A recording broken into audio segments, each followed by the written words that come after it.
So the cop pulls me over, and I go to step out of the car because I'm like, bro, I pulled over. Why are you pulling me over? I didn't do anything. So I step out the car. Wrong. Hey. Reaches for his freaking...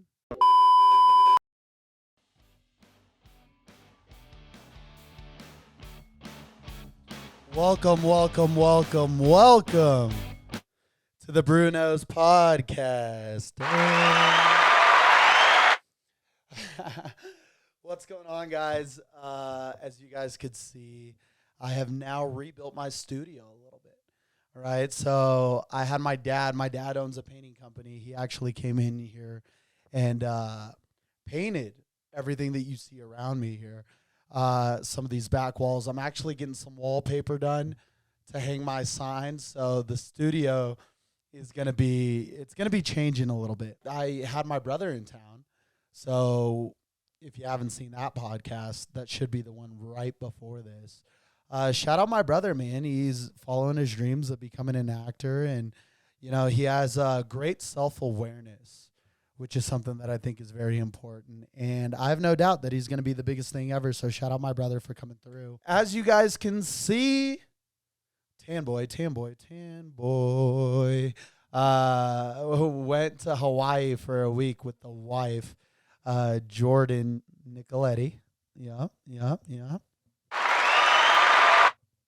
So we go to Hawaii for about a week, and I can never go on vacation for too long. I just get this itch, right? This itch to get back to work, to get back to business, right? So the first 3 days are fun. Around day 4, I'm like, oh, shit, got to start working a little bit.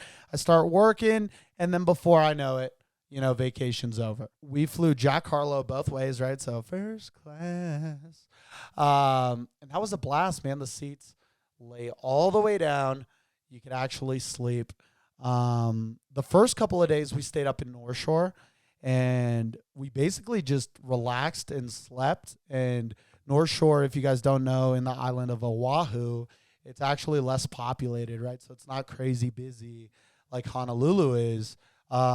It's a lot more quiet down there. So we rented a house for a couple of days and just enjoyed our time, really. It was beautiful, man. It was beautiful. Then we headed down to Honolulu.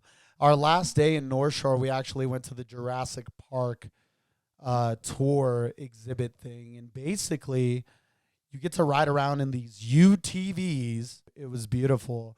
Now, I say UTV like that because the tour is advertised as an ATV tour. Okay, and ATVs look like this.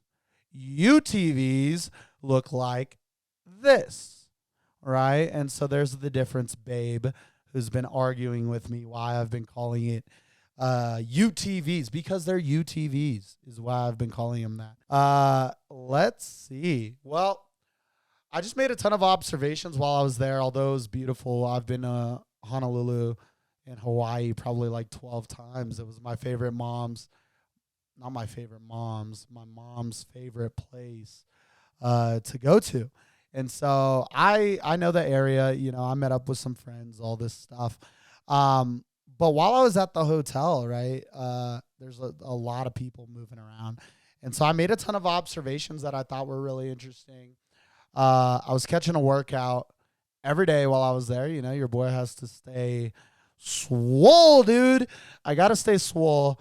So I was catching a workout, and there was a kid in there working out right next to me, and his phone goes off, and he is his own wallpaper shirtless. Now, I remember a time when I did that. This guy looked way too old to be doing that. But, you can't really hate on self-love, right?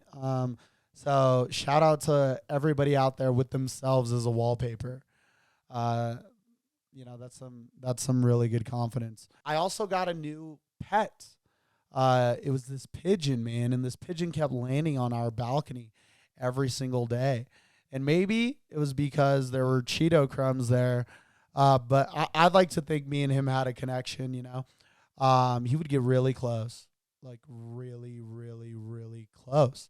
And he got so close I could see his pupils. And this dude was Raven, dude, he must have been, on a Molly or something because his pupils were so big.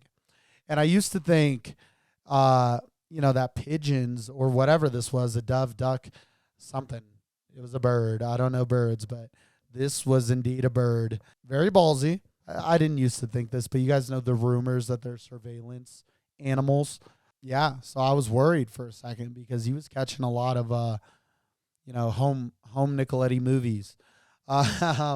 Anyways, I got my wife a wedding band, which we had been planning to do in Hawaii. That's where I got my wedding ring. I'm not wearing it now because I'm at home, but I do have a little tattoo with her initials, so it's all good. Yeah, so I bought her a wedding band, and we go into this store, and she has a big old diamond ring, of course, right? And we're trying to find a wedding band, and she likes the ideas of diamonds all around, right? And there's also been this thing of where you stack it. It's almost like a sandwich. You do a little wedding band, big ass rock, another wedding band, right? And, just really blessed to let her choose what she wanted. I'm like, if you want two, we'll get you two. If you want one, we'll get you one. You've been riding this Bruno Nicoletti train from the jump, so you deserve it, holding me down. So she gets whatever she wants, bro. She wants 5, she gets 5. Maybe not 5, but she wants 2, she gets 2. And we decided to take a walk around for her to think about it. And now my wife, she makes decisions slower than I do. I wouldn't say slow, but the moment that we started walking around, I'm like, oh, we're not getting a wedding band today, right? So I just already had that in my mind. I'm like, we're going to walk around this mall. We're going to come back tomorrow. But she made the decision very quickly, decided she wanted one, and decided that it was the first one we looked at. So we'd been looking at rings for, most of the day. So I was really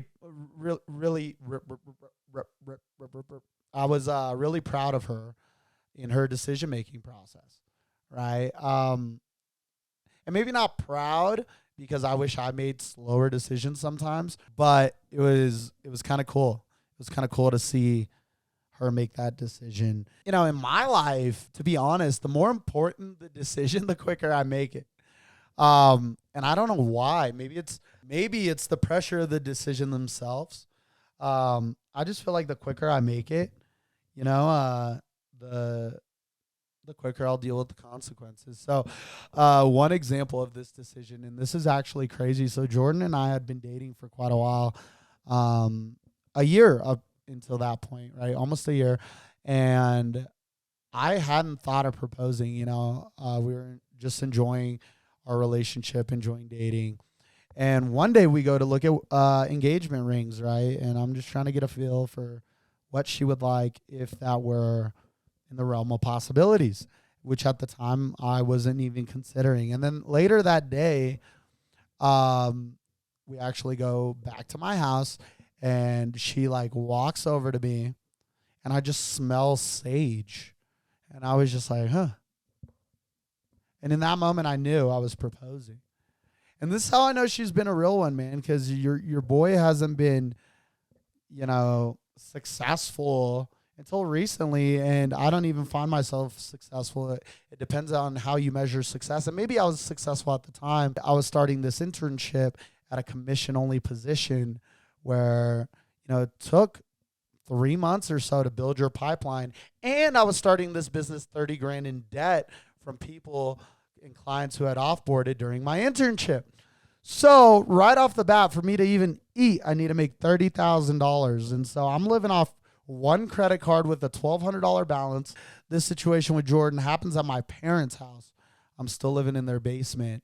And I just knew I wanted to marry her, right? Didn't even have the money for the ring that she wanted, right? And so the next morning, having breakfast with Dad, I'm like, yo, bro, gotta let me borrow this. Let me hold some dollars, Mr. Nicoletti. Basically was the conversation. And then I proposed to her that weekend. That's how I make decisions. For example, when I left my last company, that decision was made in the shower. I just felt a voice say, hey, you're going to know what you're going to do on your drive to work. On my drive to work, I just knew that I was leaving. So pretty interesting how things get started. One conversation that's been going on a lot is people keep asking us if we're trying, right? We've been married a while. People are always like, are you trying? And I just think that's like such a weird conversation to have. Like, we're talking about what we're talking about, right? So even at times it's like for people to be aware that we're trying, it's like, yeah, bro, we be trying. We're trying. Trust me. And so I'm proud of that, man. I'm proud of being able to get her, the finer things in life, or at least provide a life for my family that is different than the one I grew up with, and kind of extend that Nicoletti name is really what I'm after, I just get excited about that. Oh, yeah, but last time we were in Hawaii, I actually got the wife a Cartier ring, right? So I got her a little Honda Civic to put on her thumb. And we decided to do like jet ski jetpacks, which was a blast. But during that jet ski jetpacking for my birthday, by the way, we were in Miami. We all had to put our stuff in a bin, right? So it didn't get wet. Big rainstorm comes down. We have to move it to the next day. Well, we get upstairs and Jordan can't find her ring. Well, I'm assuming that in the bin, it was all in her purse. It might have fallen out. So Jordan and I go on the hunt for this ring. Your boy hits security guard with some charm. They're like, I could lose my job for this. Go ahead and look on the boat. Look on the boat. Can't find the ring, bro. Can't find the ring. So it's like, okay, well, we just lost a little Honda Civic, bro. A little Honda Civic gone, which is just annoying. I hate when I lose stuff, not because of losing it, but it's like, I remember the last time I had it. So it must be here. So we're looking. And my business partner, Matt, hadn't gone yet because he didn't want to go in the ring because he's mad. And the next day they're supposed to go. They decide they don't want to go. Why? Because it's Matt. Anyways, we asked these guys, hey, did you see a ring? They said, no. The next day we're going to bail on the trip. They get to keep the money. I think they felt bad. And they're like, hey, are you going to come get your ring? We go down there. They proceed to tell me this story about where it was sitting. And, I remember they had said they washed the boat right after. So your boy was worried, and they told the story. And guess what? Bullshit. The story was bullshit, bro, because we looked up and down that boat and never found the ring. So, hey, we found the ring. It's all good. We found the ring. Anyways, that was a cool story. But last time we were in Honolulu, we got it at Cartier there. And I wouldn't recommend going because realistically, it's a bunch of people just saying like, what you want? What you want? You know what you want? You don't know what you want? Okay. See ya. Not very good service. I know last time I talked about chronic douche face. I learned I have another disorder or another disease. I don't know how to describe it. I do have chronic douche face. Everything I do and say makes me look like a douche. I don't mean to be douchey. Let's just embrace it, though. That's it's something I've been battling with for, probably 5-6 years. But you got to embrace it. I also have shirt dysmorphia syndrome. That is where I put an XL and make it look like a medium, bro, because your boy is Jack Diesel. He's Jack Diesel. You can see the tan. He's Jack Diesel. I was walking around, just looking at myself a little bit. Sometimes you got to admire, bro. Looking in the mirror, I'm like, dang, bro, got these Balenciaga biceps, baby. The Balenciaga biceps. Pecs. Bro, the pecs are Prada. Okay, we got some Prada pecs, bro. We got the Cartier cuts on the abs. Them Lamborghini legs. I'm gonna be honest though. The calves are Calvin Klein. All right, they're nice. Yeah, it's we can all afford the calves, But then your boy realizes, bro, my legs are blasted. But honestly, man, I've been busting my butt going to the gym typically twice a day. Once for the workout, 2 because I get bored. And yeah, bro, your boy's looking good. So I'm proud of that fact. The legs are blasted. I don't know if y'all can see here, but your boy currently has 62 tattoos. Shout out BJ. He's probably done like 50 something of them here in Colorado Springs. And what I learned, man, is I am now a shorts guy. So when I was coming up lifting, I always wore sweatpants because, I was only hitting chest and arms for like 2 years, how we all start. And I used to always cover the legs. Now I only wear short shorts. And the reason I wear short shorts is because I have so many tattoos that it's financially irresponsible to wear pants, bro. Every time I wear shorts, the ROI of these tattoos have gone up. So I'm about to catch me in December, shorts and a big ass hoodie, shorts and a big ass hoodie. I kept the stash while in Hawaii, and I was also looking for a Speedo. The reason I was doing that, I wanted to have that picture, that I show my kids 20 years from now and be like, look at your dad. Dad has a mustache and a Speedo. And then I could just, talk about, it was those times. It was those times. It was just those times. Everybody wore this, and really like fuck with their head a little bit. I think that'd be really fun. So I kept the stash, but then I just couldn't deal with it. But catch me in the winter, dude. I'm about to be rocking them short shorts like Jessica Simpson and the Dukes of Hazzard in a big ass coat like I'm Shaft. Right? That's exactly how your boy is about to be looking. So that's the new swag, bro. I'm not trying to show the muscles anymore. I know I'm big. I know I'm big. I don't need to be showing them anymore. I got to show the tats, bro. Show the tats because that shit hurts. I recently got a new one, Alchemist. It's like the print of the Alchemist. I don't know if y'all could see. So I just got that recently. But yeah, man, if you got tattoos, cut your pant leg off, Get the ROI for those tattoos. I'm a pretty accepting person. And I don't care what you look like ever, really. Right? I don't care. It's not my life. But, your boy's judgmental sometimes.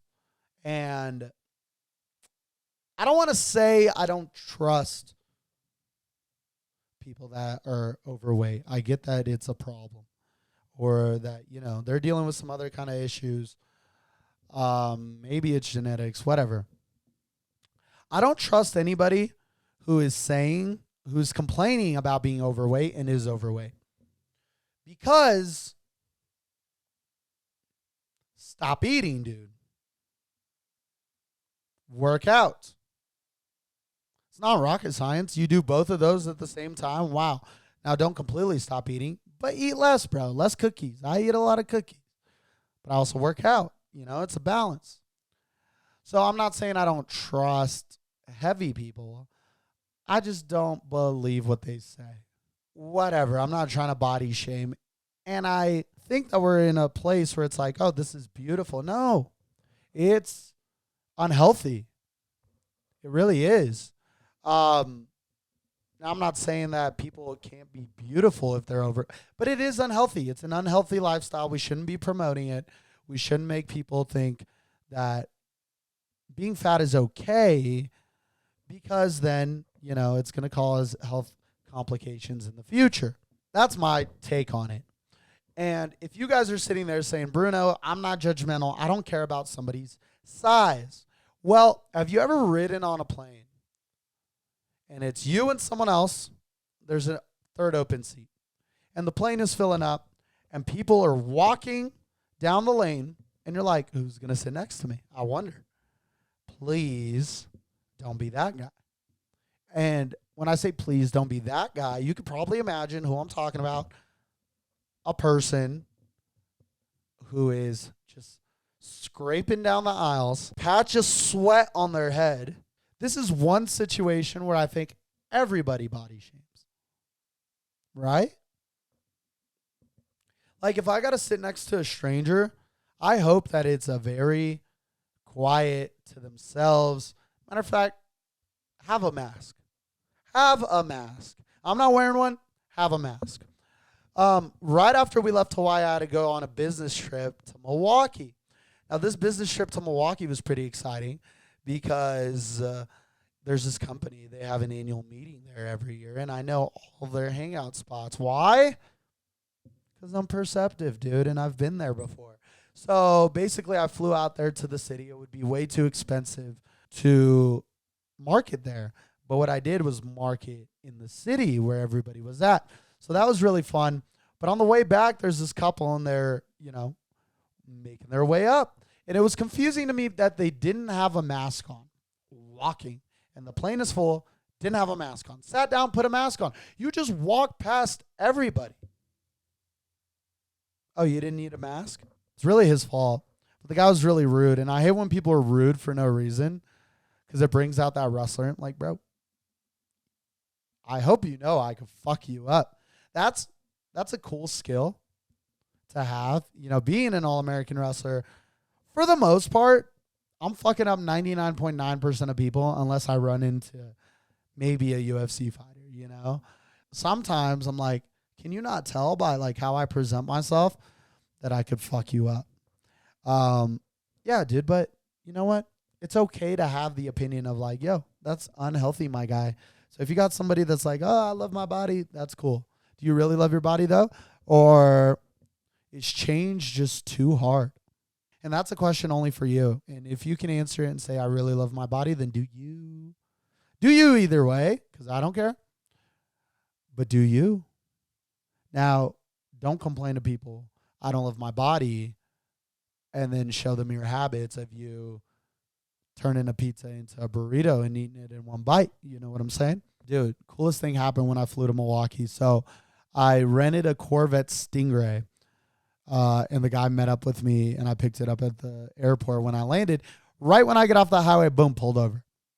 Okay, now the cop pulls me over.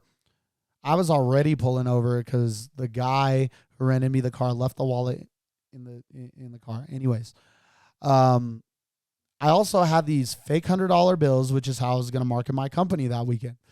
So the cop pulls me over, and I go to step out of the car because I'm like, bro, I pulled over. Why are you pulling me over? I didn't do anything. So I step out the car. Wrong. This guy's like, hey, reaches for his freaking hip, bro. So I get back in the car, show my face, forgetting that all these business cards that look like fake hundreds are sitting on my dash. So the guy comes, I explain to him what happened. I'm renting this thing out, yada, yada. And I'm like, bro, am I getting a ticket? Because I don't think I did anything. My bad. I was just waiting for this dude. I'm not from here. Notice the guy has cauliflower. Bro, were you a wrestler? Oh, no, I've done jiu-jitsu for 9 years. I'm an All-American wrestler. Oh, what? What? And you're doing here, and you're here why? And you're doing this? And I explain everything to him. And he's like, what are those $100 bills? I'm like, they're actually business cards with a QR code. He's like, oh, so you can like fake flex and market. I'm like, you know me, bro. You know me. Then the cop says, you see this right here? There's going to be an exit. You're going to want to take that exit to meet up with your host of your travel or your car or whatever.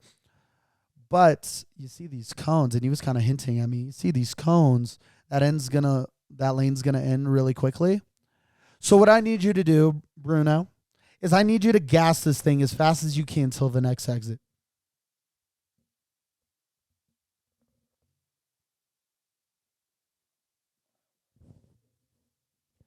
He said, I need you to gas this 2022 Corvette Stingray to the next exit. 2 minutes after, he was reaching for his hip. So your boy did 130. Literally gravel, bro. These Stingrays, I've been hating on them. Because I'm like, man, for $100,000, like you're either an exotic car, you're either a supercar, or you're not. And I feel like Corvette was just coming out with something affordable. And so I hated on them until I drove one, and now I'm like, fuck. My bad, Corvette. My bad. I take it back. Anybody who's ever heard me say some shit, I'll take it back.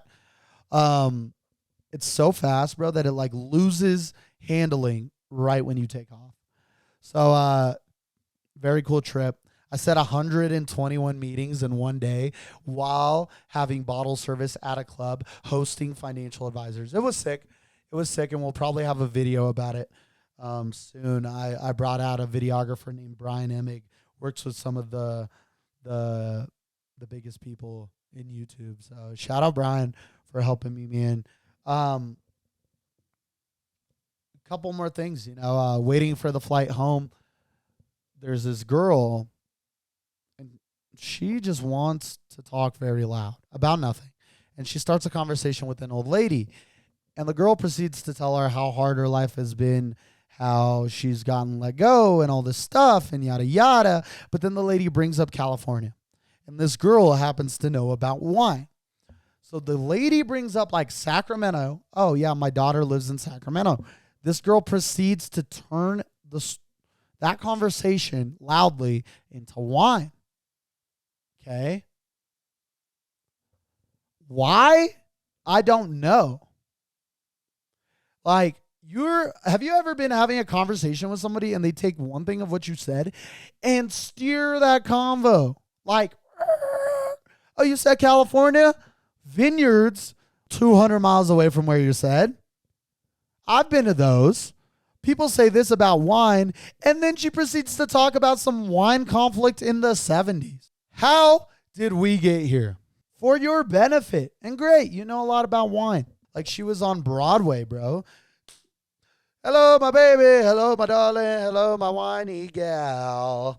Like that's what she was doing very loudly. And we're like in a room at our gate, and everybody is like, so you like wine? Cool. Coming back from Hawaii, a lot of service people. You know, when they do the like asking aboard all military, bro, that shit took like an hour. So shout out to you guys, but an hour, bro. So yeah, man, both trips were good. Things have been awesome. Got to see my little brother recently, and I love that guy. He's getting real big. It's hard to recognize him, right? Hard to recognize him. Lastly here, though, me and my wife noticed, or she's always thought of this, I never noticed, we're a mixed couple. We're in a mixed relationship. I am Brazilian. She is white. And that just gives me a new perspective. So my question is, do you guys see me as, like, did I think I'm white? Do people see me as white? Because I don't know if I'm white, but the cop letting me speed after he pulls me over, gun to the hip, that's some kind of privilege. You white boys get that kind of privilege? So am I white? I'm in a bit of an internal confusion. Do I think I'm white? Or have I always thought that? I don't think so, because when I first moved here, like, I was only friends with black and Hispanic guys. Like, those are the people that took me in. People were bullying me.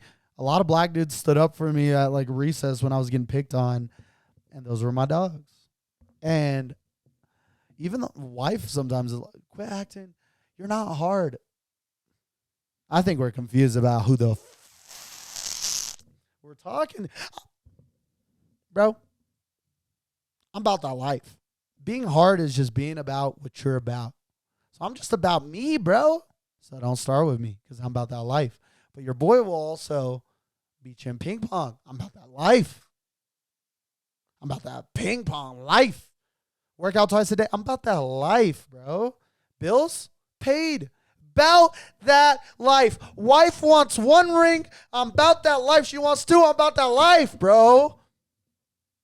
I'm about 121 meetings getting set in a night while having a good ass time. I'm about that life, bro. I'm about that wake up 4:30 a.m., hit the gym, get after my freaking goals. I'm about that life, boy. So look at me. You're looking into the eyes of the realest, bro. I'm about this shit. I'm about it. Are you about it? Or are you pretending to be? Don't get caught fake flexing. But don't sleep on me either, because I'm about that life. Pursue your goals. Be you. Be about that life. Don't let anything come out of your mouth that you don't mean. So don't share some goals you can't hit, bro. want to talk about it, you got to be about it, you know? To resume, Bruno Nicoletti is about that life. Thanks for watching. I'll see you guys on the next one.